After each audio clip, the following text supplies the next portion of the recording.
Pull up a stool and pour yourself a pint as you're about to join three intrepid drinkers, Kevin, Justin, and Mark, as they embark on another Beertastic voyage. Hi, everybody, and welcome to another episode of Beertastic Voyage. My name is Kevin. Over there is Mark, and across from me is Justin. How are you guys doing today? Well, thank you. Excellent. I'm not going to let Mark derail it because I will drive it right off the cliff. Crisis averted by another crisis. Today, we are going to go and try our second style spotlight, and we have Imperial Stouts today. Yes. And I'm excited about it. This is definitely, I would have to say, if the three of us were to pick a beer style that all three of us could drink pretty much at any point, I think this would be one of them. It's definitely one of the top three. Yeah. I think Milk Stout was number one for us. Like that was the go-to, which is why I thought it was a good place to start for us. But Imperial Stout is a very close second for us. Yeah, we all tend to like the dark beers. I mean, there are other shared styles that we like, but I think the dark beers in general are the ones that we tend to agree on the most. Agreed. And so, in following the same format as last time, we poured them out, all three side by side by side. So that way we can compare, contrast as we go. And Justin, you are the point man on this one, so I'm going to throw the ball over to you and let you take over. Double dribble. Excellent. Mark is wearing his striped shirt, apparently. There's no play on. No whistle. Just you can't just say there was no whistle. You're just yelling at me. It's fucked up. And that was fucked up for everyone else. So, I'd like to start off by reading our description style profile, written by, I don't know who, someone got into my notes and wrote something way better than I did. So, it's very complex, like a dark barley wine, black as night, with a strong alcohol warmth. We picture ourselves in front of a fire with a tulip glass and a smoking jacket. I don't remember writing that. Maybe I did. If I did, I thought you did. Myself. Really? I know I didn't write it. Okay. I didn't write it. Wow. Unless I was in like a fugue state when I wrote it. It's possible, I suppose. Okay, so I did write this about 2 months ago, so maybe I did. If I did, I enjoy that. I think it's spot on. I know anybody who's listened to us for a long time, anytime we drink a Russian Imperial Stout, I think we bring up the smoking jacket and the tulip glass. Of course, we want to smash them. Yes, and we want to smash the tulip glass into the fire. However, the BJCP says an intensely flavored, big dark ale and a wide range of flavor balance and regional interpretations. So that's the first sentence, and I think the regional interpretation is interesting because you do get a lot of Americanized versions that are not necessarily to the style of Imperial Stout. You get a lot more hoppier versions of this. But what all of them share are a roasty malt character. Always an alcohol warmth, and like a bittersweet chocolate type finish. And of course, even with all these complex flavors, everything needs to be balanced very well, which is why I brought up those sort of Americanized versions that kind of kick the hops in a little bit too much to be to style. And since it's a style spotlight, we're going to talk about what's the style, not necessarily what flavor we like the best, though I will say that I think I can speak for all of us with the Americanized versions being our least favorite versions of the style. Yeah, usually we, I think with 80 some odd episodes under our belt, we can start to say now that we have some statistical rigor that backed up by spreadsheets. That we're not really a fan of, that we tend not to enjoy the Americanized version of things where they, and to say Americanized, we mean over hop, over alcohol level of what it traditionally is. Yeah. So what are the three that we have today? So we have North Coast Old Rasputin, which is it's the BJCP commercial style. It's a commercial example of the style. We have Boulevard Dark Truth, and we have the Evil Twin. Oh, I gotta look at it. I can't say it off my head. Yeah, because I can't pronounce it. It's Un Mas a Jesus. Okay. There's some accentos in there, and but I saw the Jesus, so I understood that part. Plus everything from Evil Twin is Jesus. Yeah, so pretty much. But that's okay because the beer's awesome. Right. This is also a very historic style. Okay. So do we want to? Are we tasting first, or do we want to do history first? I think we do history first. I don't remember what we did last time. I don't really think it matters that much. All right. Let's do some history because I think these need to come up to temperature a little bit more. So give us another minute. That sounds good. So like a lot of dark beers in general, they started off as strong English porters. So way back in the day, there was a dark beer called an English porter.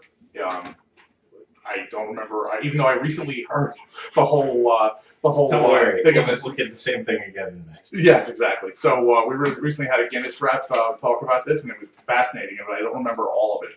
But the basic gist of it is a porter started off as the common man's dark beer to drink, and the Imperial Stout was a stronger alcohol version of this.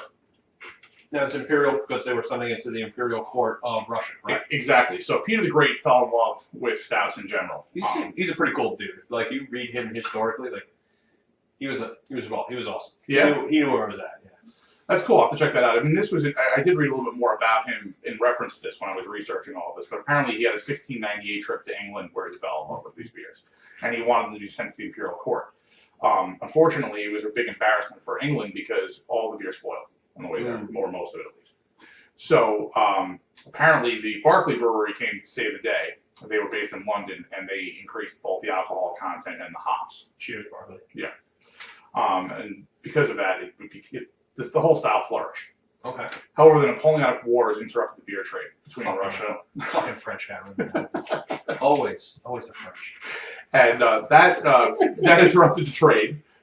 And yes, fuck the French, I guess. I'll jump on board for no reason, I suppose. And because of that, the style almost completely died out. It was dead in England, but it got revived in the U.S., but with these more hoppier versions. As usual. The only brewery in England that kept brewing the traditional style was the John Courage Brewery. Okay. And they actually were the ones who supplied Catherine the Great, who also loved this style with the beer. And then they kept making it all the way up until the 1990s. Really? Right. Wow. So by then, in England, even at this style kind of had revived. It was back out of favor, but kept going in the U.S. Okay. So that's the basic gist of the history. It was all the style came about and flourished because of Russia, because of starting with Peter the Great and going all the way through Catherine the Great. Right. So from what I've read about it and things like that, just to kind of supplement it, is that extra alcohol content would keep the beer from spoiling, because remember they're traveling from England. Yeah, they're crossing the English Channel, but then they're traveling to Russia overland. Right. So it wouldn't be, the Baltic was not, easily navigable. So it took a long time for the beer to travel that far, and that's really what it was. It wasn't that, which is, the same way that we ended up getting IPAs also. So Exactly. not north, we went south. They went south. That was more on boats. That was India, right? That was traveling to India, but again, you had to travel.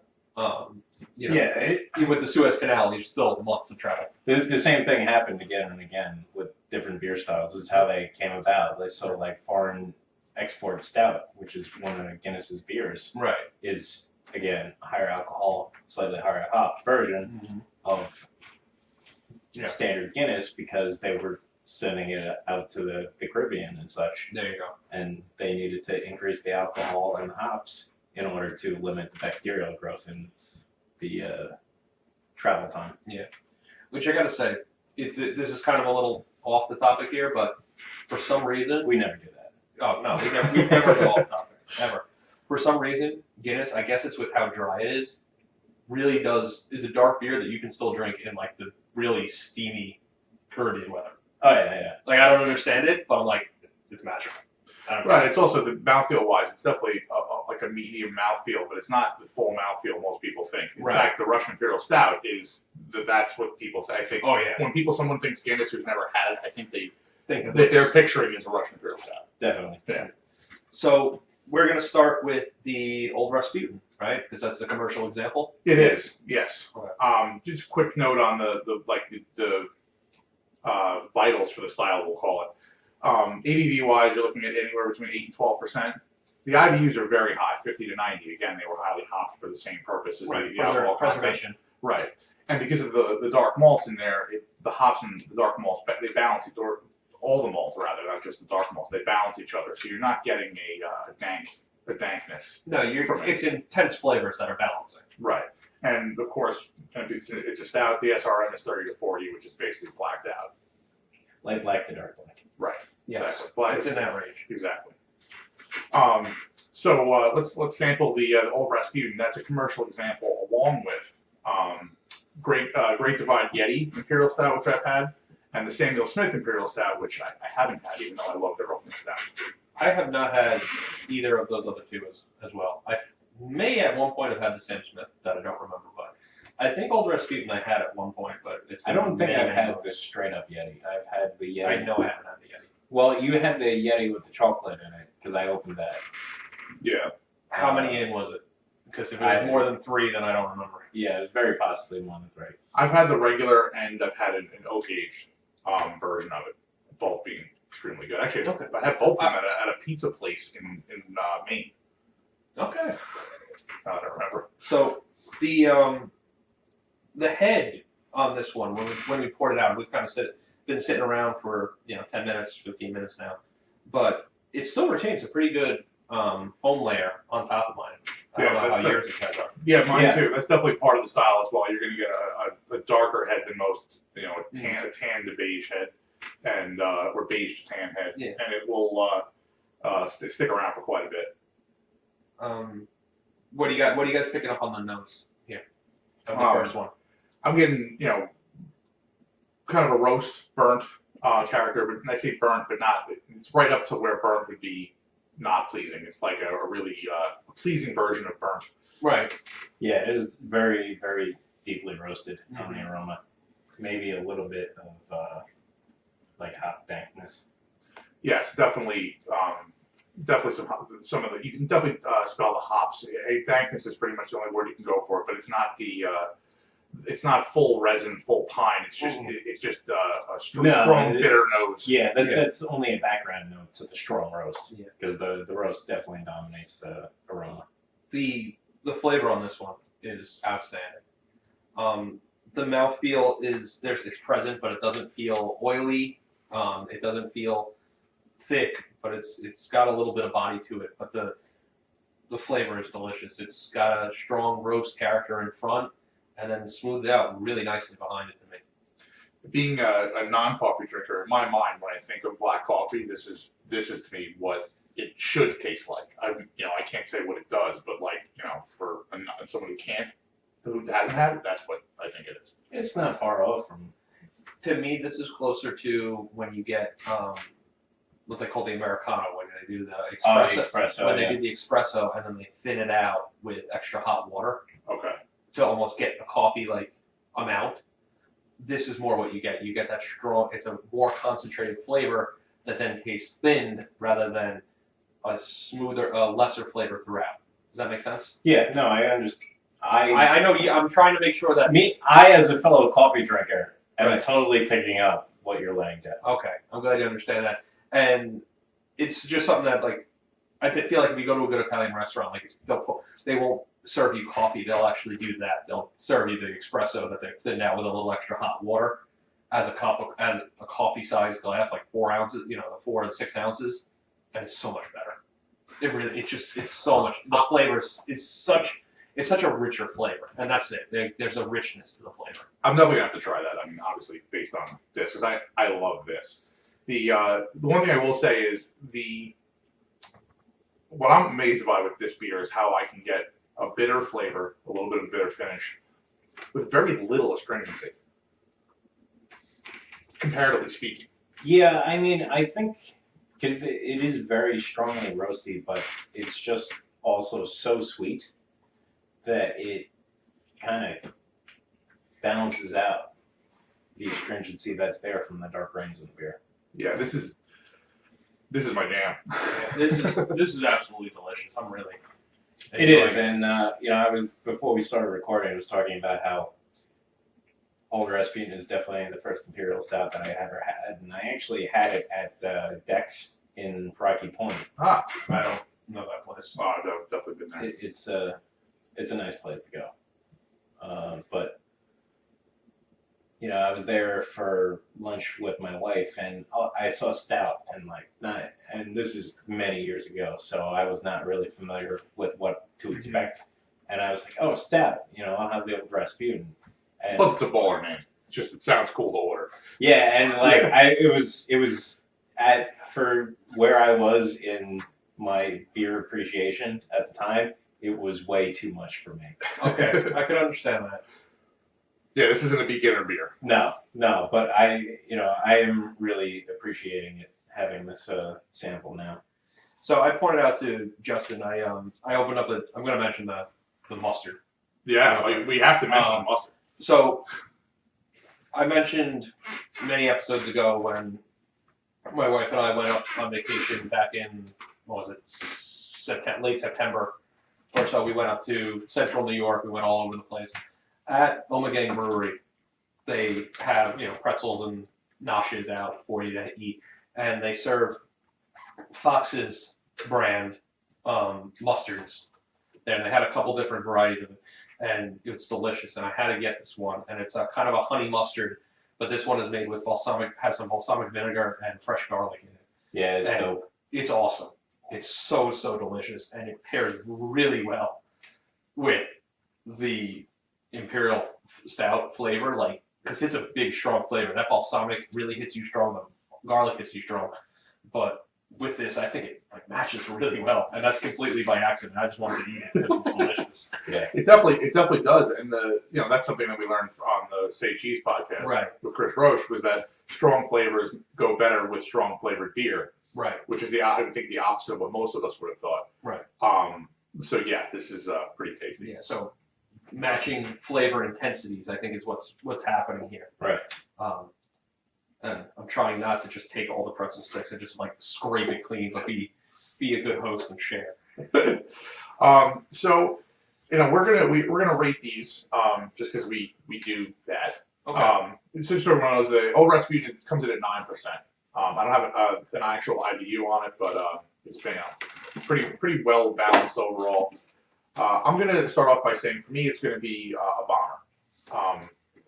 I really enjoy it, but I think that the level of roast on it and the level of bitterness, two of them will probably be good. Though if I were eating the mustard with it, I could probably eat an unlimited amount, drink an unlimited amount of it, because they are very well complementary.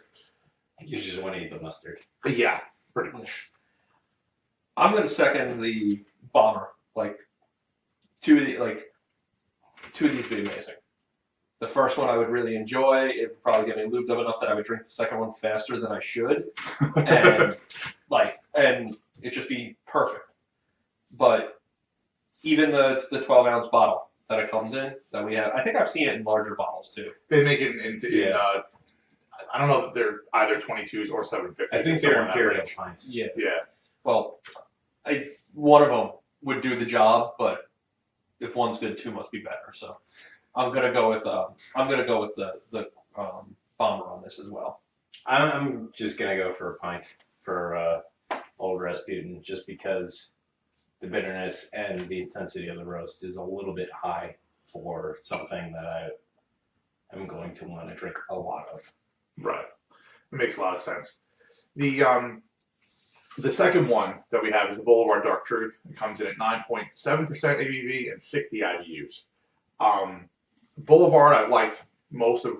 I can't remember a beer I've had in them I didn't. In particular, the Tank 7 is an incredible saison. I think we had didn't we have a Goza from them that we liked? I believe we did. Probably. Yeah. They tend to do some out there flavors. I'm sorry. I'm thinking it's like in a white can. No, I'm thinking the Westbrook. I'm thinking the Westbrook one, not that one. But I don't know. Stuff I've had from Westbrook I enjoy, but also Boulevard. Boulevard makes one of the pumpkin, one of the few pumpkin beers that I like. Yeah, I like. Is that the funky pumpkin? Yeah. Ah, nice. Now Boulevard's out of St. Louis or Kansas City. I do not know off the top of my head. It's one of those two. I can't remember which one. Kansas City, Missouri. There we go. And they are a part of the same owner group as they are part of the Duvel owner group. So it's same part as Omegang and Firestone Walker. I keep wanting to call it Firewalker Stone, and then I'm like, no, it's Firestone Walker. On the nose on this one of the things I noticed in contrast to Old Rasputin was it's more chocolatey to me. slightly less roast. Yeah, a little sweeter. It smells Yeah. a lot sweeter to me, and definitely less roast than Old Rasputin. I will concur.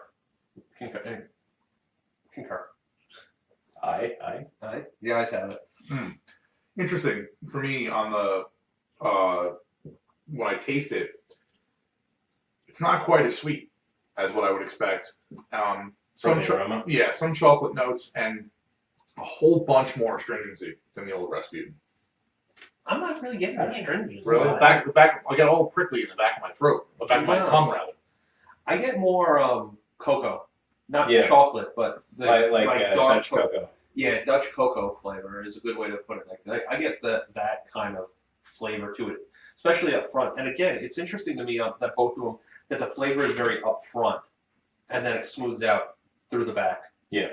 Not that it's a big solid flavor all the way through the sip.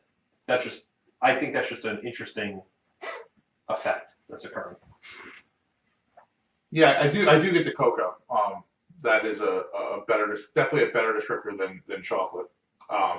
It's a little drier and more bitter. Mm-hmm. Definitely smelled sweeter. It's interesting because it's not the exact same type of bitter, but you guys remember with like Nestle Quick, how you get the lumps of shit that didn't quite break up when you're stirring it? Yes. And so you're having this nice sweet beverage, and then all of a sudden you just get like punched in the face with right, and you cough, and a cloud of cocoa dust flying at you. Because the small skin of Yeah, moist powder. That was Right. that was the original dough balls for us. Yeah. But like it's that kind of alkaline chocolatey, that alkaline cocoa flavor a little bit to it. Is kind of what's popping in my head, but I feel like it's not quite as, just to compare it because we've had the Old Rasputin already. I feel like it's not quite as intense. It's definitely not as intense as the Old Rasputin, but it is still a very prominent flavor. But if Old Rasputin is a 10, this one is an 8.5. See, like I agree with you. Flavor. Yes, I agree with you, but I would say that Dark Truth is more in my wheelhouse than Old Rasputin. That's interesting because I have the reverse feeling. They're both definitely in the style, but to me, I enjoy the balance of Old Rasputin more than this one. I'm going to stand by the fact that there's for me there's some astringency in there. Like the top of I feel each individual taste bud on my tongue right now. It's not like it's this off-putting terrible thing. It's just it's amazing to me the difference between one to the other. I'm not saying that there isn't any astringency. I definitely get a little bit of prickliness, but it's not something I dislike. I got you. I really haven't picked up any astringency, but what I am starting to get now that I've had a couple sips of both of them is I'm starting to get that warmth build up in the bottom of my throat, maybe the top of my chest. No, a little higher than that. I'm not quite all the way down there yet. Right in the Adam's apple. Yeah, behind the Adam's apple, I'm starting to feel that warmth start to build up. Like I breathe out a little bit, I'm like, ooh, there it is. I'm starting to feel this warm up. But like if you had the full pint of it, like that's what would happen about halfway through. You're like, okay, starting to warm up, starting to feel good now. You guys kind of mentioned that like you have opposite of which one's in your wheelhouse. Me, I think I'm a little more fickle when it comes to it, is because there are days that I definitely would enjoy Old Rasputin more, and then there's other days where I want that little bit more cocoa flavor that I would go back and forth. So I think if you ask me again, if I pick one week and you ask me again next week, I might change my mind. I'm terribly decisive like that. So Justin, why don't you start us with a rating on this one then? So for me, it would be a pint. I like the aroma of this one more than Old Rasputin. Right. But since flavor is what really matters, I prefer the flavor of Old Rasputin to it. So I appreciate it, but the pint would be pretty much where it's at. How about you, Mark? I'm going bomber for Dark Truth. I like I said, it's much more in my wheelhouse. I will drink a bomber of it, and then alcohol, and then you're out, and then it's bedtime, and then it's nap time or bedtime. Yes. Yeah. hopefully you got a nice warm porch to nap on after this one, right? Yeah, or it's warm out. Yeah, or the hammock set up. Yeah, there you go. Oh, the hammock be sweet. I don't know what it's like to be in a hammock because I just fucking break them. I just lay down in it, and if I end up falling asleep before it breaks, I wake up on the ground. So. Okay. For me, I think I'm gonna. It's tough because I really fall in between the two, but just because I think I like the Old Rasputin a little better, I'm gonna go with the pint on this one. We've talked about why I like it a little bit more already, but I think why I like the Old Rasputin a little bit more. But I don't know. I think today I'm saying it's a pint. Catch me next week, and it might be a bomb. So it's tough for me. Yeah. The last one we're gonna have is the Evil Twin. On Mas a Jesus. There we go. Look at that. Didn't even look at the label that time. Right. So this one gets Chrome status at 12%. The first two that we poured out, the Old Rasputin and the Dark Truth, were like identical when you looked at them. The head was the same. Identical. I was waiting for it. Every time. And visually, I don't think that you could have told them apart. I think the head was a little bit darker on the Old Rasputin. A little more persistent, but other than that, like it's looking at it right now, I'm not sure which one would. Right. However, the Jesus one. On Mas a Jesus. When we poured it, we had no head on it and much less carbonation. And the bottle popped and everything, so I think that it was the way it's supposed to be. I don't think that there's anything wrong with it yet. But visually, it also looks a little browner to me than the other two did. But that could just be the glass that it's in too. Not really. I'm definitely wrong. It looks pretty similar. Looks like motor oil on my glass. Actually, when I move it really does leave some impressive film on the glass. When I move it, the glass is still brown. Yeah. But you don't get the. That's what I mean. Yeah. But it's interesting that you don't get like the oil slick quality over the top of it. No, yeah, it doesn't have that. You don't see rainbows on top. Right. Oh man. But the nose. The nose is really fantastic, and I think it's the most chocolate. Yes. Of the three so far. I also get a fair amount of alcohol off of it, which yeah, makes sense being that it's 12%. Yeah, you get a little bit of the hot smell and the caramel, chocolate, toffee situation. Yeah. I don't get toffee on it. No? No, toffee I'm not picking up on it. I usually think of I don't know. I feel like when I think of toffee, I think of more sugary, more of a little bit more sweeter in there. But that really dark caramel is what sorry about that. Cheers, everybody. Oh man. Trying to cheers again. It's pretty interesting. It's I feel like this is what I was expecting flavor wise from the Dark Truth, from that aroma. And this one sort of follows through. Definitely a lot of alcohol warmth. Yeah, this is the booziest of the three by far. Yeah. And I get, I guess, a tiny bit of milk chocolate and a lot of sweet. Kind of where I get.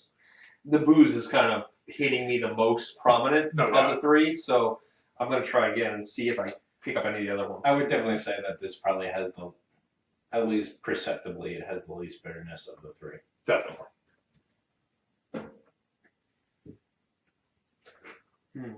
You know, this one, I get the astringency in the back from. Really? I did not from the other ones. This one, I guess maybe I don't know if I just held it in the back of my throat a little longer, but this one, maybe it's the booze, just kind of hanging out a little bit, stinging a little, but there's that chocolate note in there. The booze is just it's not overwhelming. It's just so much more prominent because it wasn't present in the other two at all. Yes, this is definitely. So this is definitely to me. This feels different. more like the Imperial Stout that you get from most craft breweries, or at least the ones that we've been to. When they say they want to do a craft brew, when they want to say they want to do an Imperial Stout, I think this is closer to what you get. I think I don't want to in any way say it tastes like it's been in a spirit barrel because it doesn't. But I think due to the warmth and everything, I think that's really what brings that to mind because you're getting more of that That's spirit flavor than you would from a beer. okay. I can understand that. I can agree with that. I think a lot of the local ones we have tend to end up coming out of barrel. Yeah, so than not. I think this one is closer to. Yeah, I think barrel is probably the right thing. It's closer to being a spirit barrel aged Imperial Stout than the other two are. Yeah, it definitely tastes like it's in that family, but I'm just reading the bottle now. There's no mention of any kind of barrel aging, so Okay. this is just the way it is. Well, I mean, this one's at 12%, Right. and the other one, All Our Street was what 9, and what was the North? What was the other one? I believe that's also 9. What's it called? Dark Truth. Sorry, the one. 9.7. Right. So, 3% more alcohol is going to make a significant difference in the consistency and the flavor. Yeah. I'm still boggled by the Yeah, it really does. I'm trying to get a picture of coating it. ability It's of the insane. glass.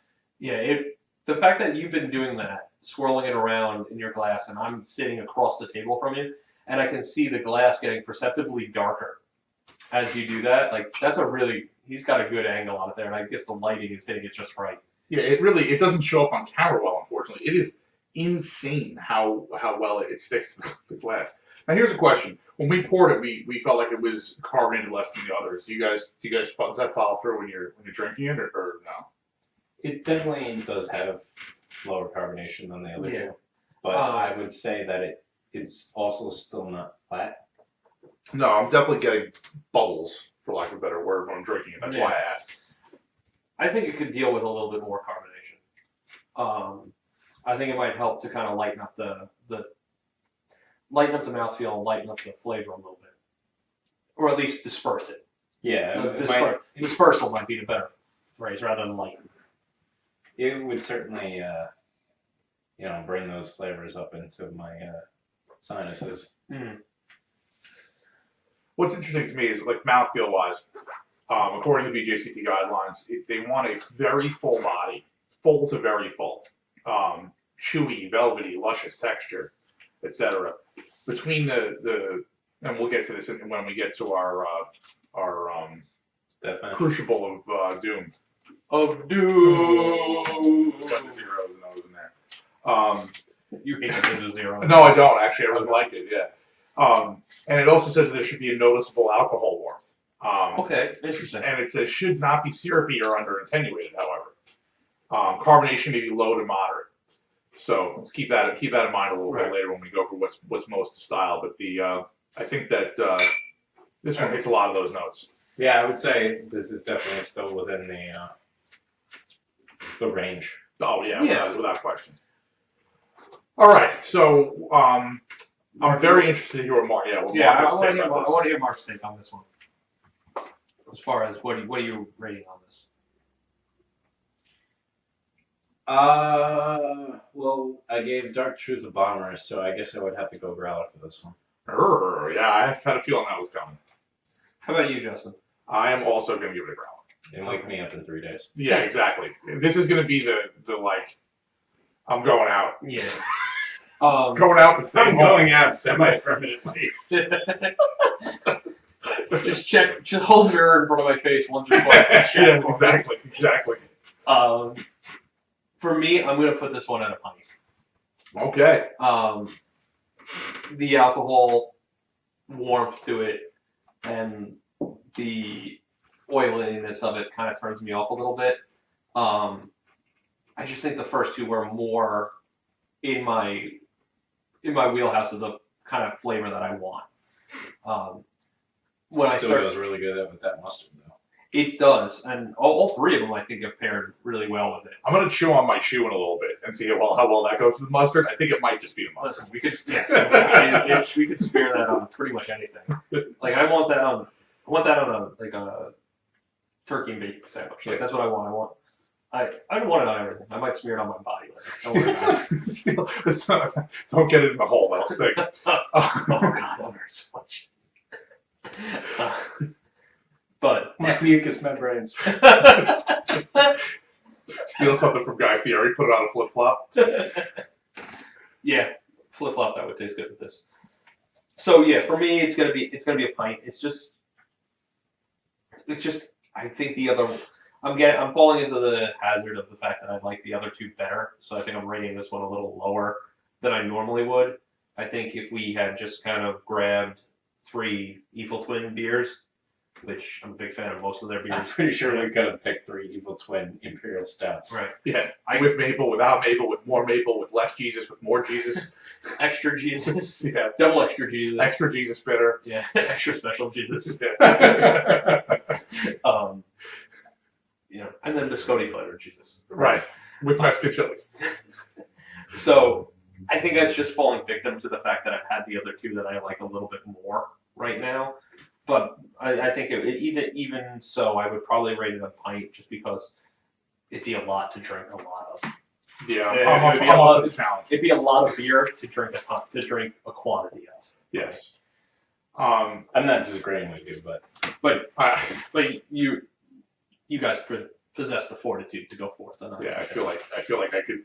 You know what though? Like, here's the thing. Mark's had 4 15.8% beers before. mead, but yeah. What's that? Mead, Yes, exactly, mead. So I feel like he's been training, and my level of fatness will allow me to prevail against the growler. Oh, there it is. Let's. Oh, that's dope. There you go. That's amazing. I want you to keep that. It's a for those just listening. It's a coaster that says "Let's get blitzing." Yeah. And the beer we're referring to, if you don't remember, the mead we were referring to, if you don't remember, was Blitzen. So it was something that Mark made that he's excited. Which I drank one of last week. Yes, I randomly found something. Resurrected. So how did it hang out? How did it age? I'm interested. Quite nicely, actually. Really? Yeah. It's definitely oxidized, but it's oxidized in a good way. Yeah. Oh, no, It went when it was poured. I didn't remember vividly what it was supposed to look like, but I remembered it like probably 2 or 3 shades lighter. Well, Pretty. yeah. So I just remember drinking it out of a bottle. I don't remember drinking it out of a glass. No, it's definitely the color's definitely gotten darker. Okay. But 3 years. Yeah, exactly. It was still pretty tasty. There you go. So we've gotten to our Crucible of Doom. And if you haven't listened to our previous style spotlight, this is where I ignore everyone. Kind of like Thunderdome. Yes, 3 beers enter. 3 beers technically leave because we let them go home in our bellies. But we will pick Through my bladder. we will come to a consensus on the best tasting, the most interesting, and then the closest to style. We don't come to a consensus. We don't. I thought we did. The last one. We tried to, but I don't think it quite worked out. No. No, it's basically But 2 out of 3 is not bad. exactly. Oh, okay. So we don't come. All right. So we don't come to a consensus, but we vote with someone off the island, basically. Yeah. Okay. We're not electing a pope. All right. Cool. Gotcha. All right. Excellent. White smoke. White smoke. So okay. All right. So we make a vote. Does anybody have one that sticks out in any one of these categories right now? So- Let's go with best tasting. Which one do we want to go with? For me, I'm going to put my nominee forward for best tasting to be the Old Recipe. Okay. As the best tasting. I like that mild coffee flavor from it. I like that it's fairly intense without being overwhelming. And I think it has the cleanest, most precise flavor to it. That's my thoughts on it.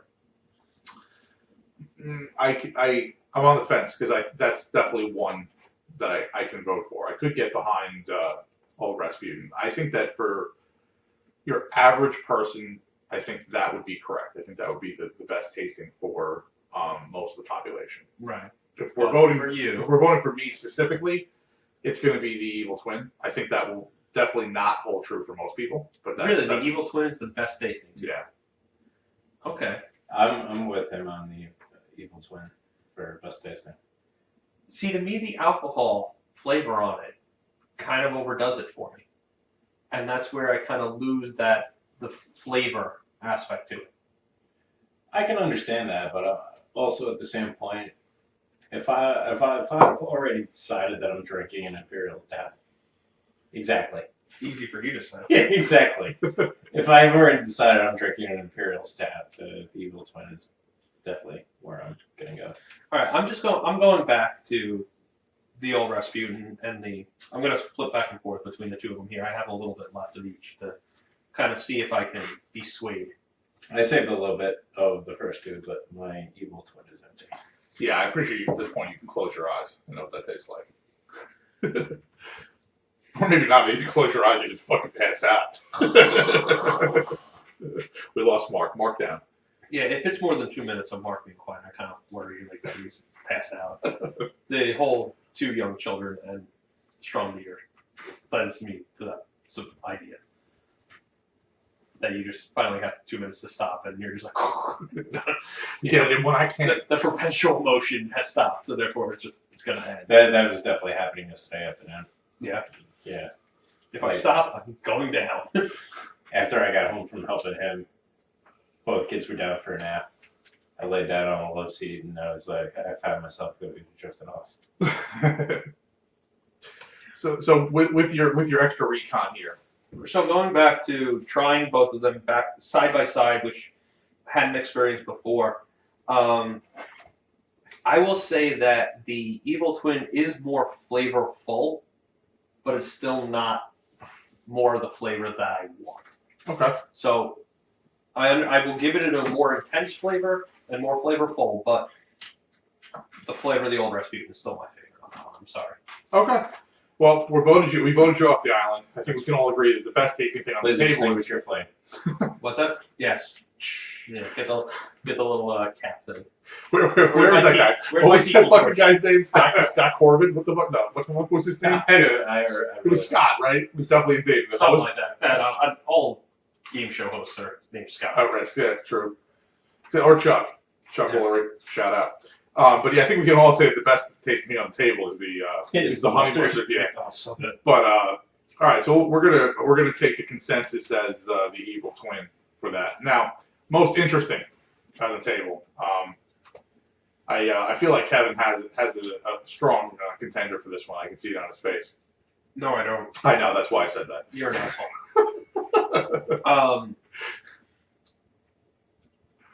Am I going with like interesting Am I going with the most interesting flavor or the most interesting experience? What am I going with? To me, it's most interesting overall. So I would say experience is the best word for it. I think the most interesting for that one would have to be the Boulevard one. Like that kind of alkaline chocolate is a really interesting. The alkaline cocoa flavor, or Dutch cocoa, as some people know it, is a really interesting flavor to me. It's one that it takes me a little while to get the palate fatigue, to get the flavor satiation of it. Like I have to drink a lot of it before I go like I don't want any more of this flavor. So for me, that one's pretty interesting, but the Evil Twin is a very close second. Like it 1 or 2. So as you guys go, like to me, 1 or 2 of those could really hit on most interesting. See, for me, the most interesting to taste is actually the old Rasputin, because I feel like it's the most dynamic on my palate. Okay. It's really tough between the old Rasputin and Boulevard for me, because I like the word alkaline to describe it. It's definitely, it's not a appetizing word, but I think it's very accurate. Yeah, because that's the process of alkalizing the chocolate. Oh, okay. I didn't even know that, but when I think of that word, that it was a good descriptor for the flavor. So clearly they named the process appropriately. It's hard, but I also understand what Mark is saying. There's more flavors in the old Rasputin. There's more things bouncing around on my palate than the Boulevard. So I think I'm going to back up the Boulevard though as the most interesting. Mark, can we sway you over to the Boulevard as more interesting, or why do you not find it as interesting? I just feel like even though I enjoy the Boulevard more than Old Rasputin, I just find it to be more one note than Old Rasputin. Okay. I agree. I'm sorry. Yeah, I agree. I'm agreeing as well. I agree, but I find the one note unique in terms of other ones that I've had. So that's why it's more interesting to me. We can't hear shrugs, Mark. I don't know. I heard They it. see the shrugs, but you don't creep that much. If you'd like to know about Mark Shrugs, visit us on our YouTube channel. Yeah. All right. So I mean, either we accept that, either we go with the 2 out of 3 rule, or we Rochambeau it. So I'm pretty sure that's part of the reason why there's, an odd number of us. yes. Right. So we're going with 2 out of 3. No kicking in the nuts. I mean, rock paper scissors. Oh. No, rock paper scissors. So then we Wait, you didn't say rock. What did you say? Rock, scissors. I said rock, scissors, paper. rock, scissors, paper. Yeah, I did. Fucking nonsense. Goddamn communist. I've been saying rock, scissors, paper since I was like 5. It's hard to change. I'm aware that it's wrong. I'm not contending that somehow that I'm right. I'm just saying fucking live with it. It's never going to change. There's a lot of things I'm working on in my life, but that ain't one of them. So closest to style. Could you just reread the style for me real quick? Yeah, Because I don't have it in I my was roll. just getting there. Oh, I will give you the overall impression. I think that's really your whole thing. yeah, I think. Believe it or not, BJCP is usually pretty comprehensive, Right. but 20C Imperial Stout is particularly fucking comprehensive. Okay. There's normally like 3 sentences or 4 sentences for aroma, flavor, mouthfeel. Do we need pages here? This is like full, complete paragraphs for everything, and there's even a history and characteristic ingredients section. All right, we don't need that part. No, there's generally characteristic. Yeah, but it's not normally as long as it is here. It's pretty brutal. So anyway, the overall impression is an intensely flavored, big, dark ale with a wide range of flavor balances Very big. and regional interpretations. Tremendous. Roasty burnt malt with deep dark or dried fruit flavors and a warming bittersweet finish. Despite the intense flavors, the components need to meld together to create a complex, harmonious beer, not a hot mess. I swear to God I didn't add that last part. That's really it. It says not a Not a hot hot mess. I am on bjcp.org, so this isn't even like a bootleg fucked up version of it. Wow. Not a hot mess. Right. So Wow. with that being said, obviously we have sort of a ringer in the group with Old Rasputin. Yeah. But I don't know. I especially with the mouthfeel comments we read earlier. And does it mention the alcohol warmth again? It So- does, right? Well, right. So the mouthfeel says that the gentle, smooth warmth from alcohol should be present and noticeable, but not a primary characteristic. In well-conditioned versions, the alcohol can be deceptive. Should not be syrupy or under attenuated. So for me, that comment right there removes the Syrupy. yeah. The syrupy removal. Unless it is. Yeah. On Maso Jesus. I'm sorry, Jesus. You have to stay behind the rock a little longer. Yeah, I got that. I got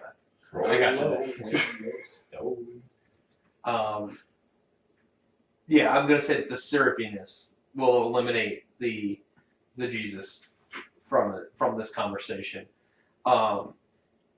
Even knowing that, Old Rasputin is one of the commercial examples, I think it is one of the best examples of it. It has that complex flavor that it talks about. It has the warmth that's not the first initial, and the alcohol warmth is not the first initial flavor, but it is present. The bittersweet finish it mentions, and the I think it was like the first line that he said something about it being toasty, almost burnt. Yeah. I think is where it kind of borders on, and to me that really like hits the nail on the head of what that tastes like. Oh yeah, no, the Old Rasputin definitely hits that the best.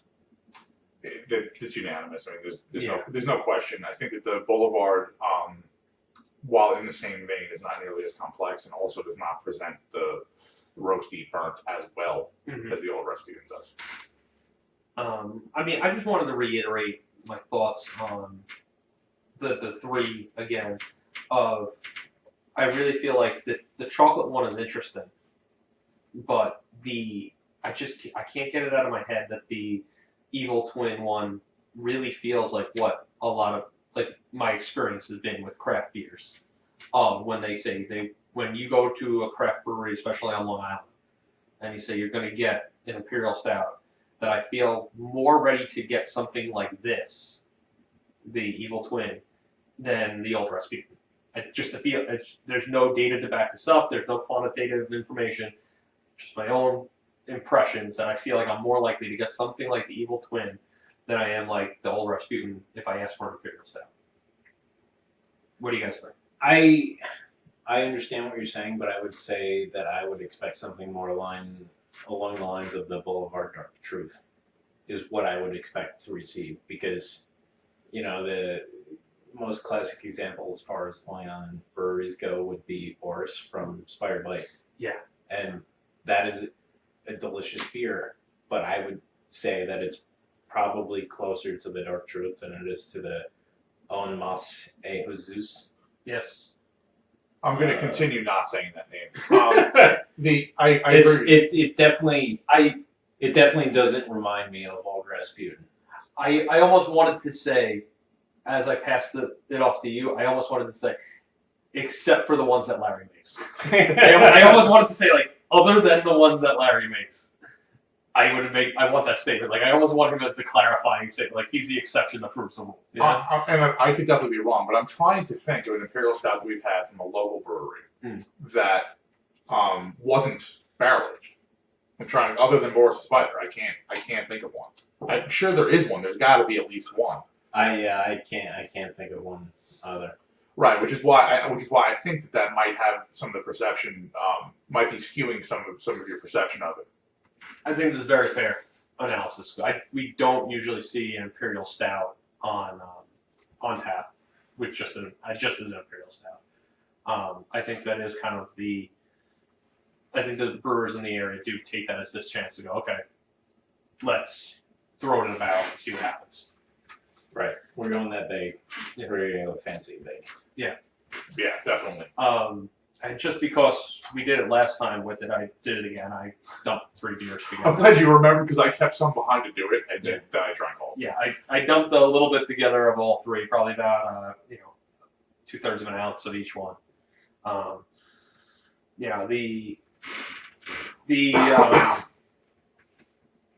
Jesus is still the most prominent nose characteristic with that booze, and it kind of flattened everything out as I poured it out, but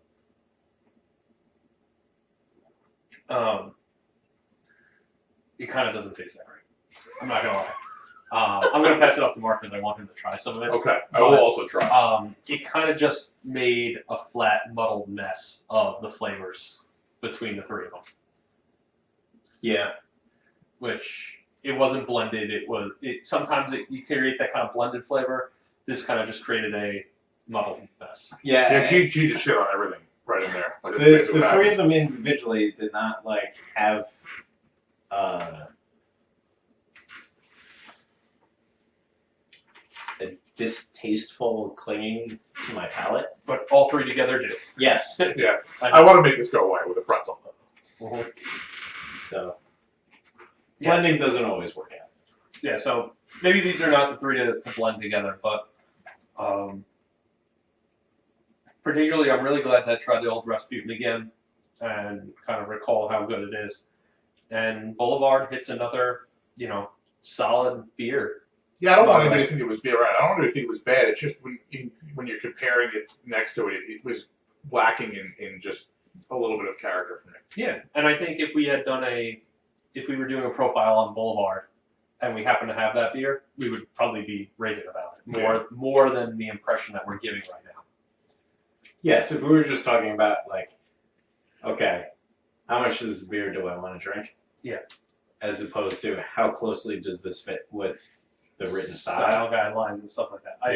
It does not fit the written style as closely as Old Rasputin does, but it's still a very good beer. Please, if you're listening, do not think it is a poor choice for a beer. Like, you could drink the hell out of that. Yes. But I think this is another really good overview of the style, and I'm liking these episodes where we can get a little more intense on the style and really start to focus on a little bit more of the qualities. I think it helps me, the guy who's not the judge, to identify. Look out! Here comes the judge. Here comes the judge. To identify Grand the players. Promenade your partner home. So I know we've only done one of these before, but I hope that this one also inspires our friend Greg Kelly to make a Russian Imperial Stout. Yeah, I know- if you end up making a Russian Imperial Stout, I would love to see what you create. Yes, indeed. It'll probably happen tomorrow because Yeah. somehow he's listening to this now. I feel exactly. I feel like his spidey senses are tingling, and he's like, I feel like I need to make a Russian Imperial Stout. There you go. Because I know that my phone blew up afterwards going, damn it, he sent me pictures of Beersmith Right. while he's crafting a milk stout from the last style spotlight. So I hope that we did a good enough job to inspire at least him, if not others, to try and also, if you brew, make an Imperial Stout. Mark and I made one. Came out pretty good. We'll see how it does in competition. Well, just because I've had one recently, not that it's an Imperial Stout, but kind of the cousin of an oatmeal stout. I was up at Po' Boy recently, and Bobby has an oatmeal stout. What was the name of that? I think I was drinking that not that long ago. I don't remember the name of it. I literally just went, give me the oatmeal stout. I don't No, remember I'm the name thinking. either. No, I was drinking his oyster stout. That's what I was drinking Yeah. most recently. No. That was at the LIBMA. Yeah. But he has a really nice oatmeal stout on tap right now that is surprisingly dry and extremely drinkable. Like get you in trouble drinkable. I'm not surprised. And at 6.5% or something like that, or 6.3, like all of a sudden you're just gonna go from like hey to whoa. Hey. Yeah. All right, well, I hope our listeners enjoyed our interpretation of what Imperial Stout should taste like. Try some and hit us up on social media. Let us know what your favorites are. Yeah, and if we're forgetting like a major local example because we're drunk right now, please let us know what we forgot. Yeah, absolutely. Don't let us off the hook by saying, oh, they're just idiots and they don't know. Tell us, please. We need to know. So that's going to wrap up this one, guys. Cheers, everybody. Cheers. If you enjoyed Beertastic Voyage, please be sure to subscribe wherever you get your podcasts, and don't forget to review and rate us. The guys can be found online at www.beertasticvoyage.com, on Facebook at www.facebook.com/beertasticvoyage, and Twitter and Instagram at Beertastic Show, or send them a good old-fashioned email at beertasticvoyage@gmail.com. Thanks for listening, and cheers for local beers.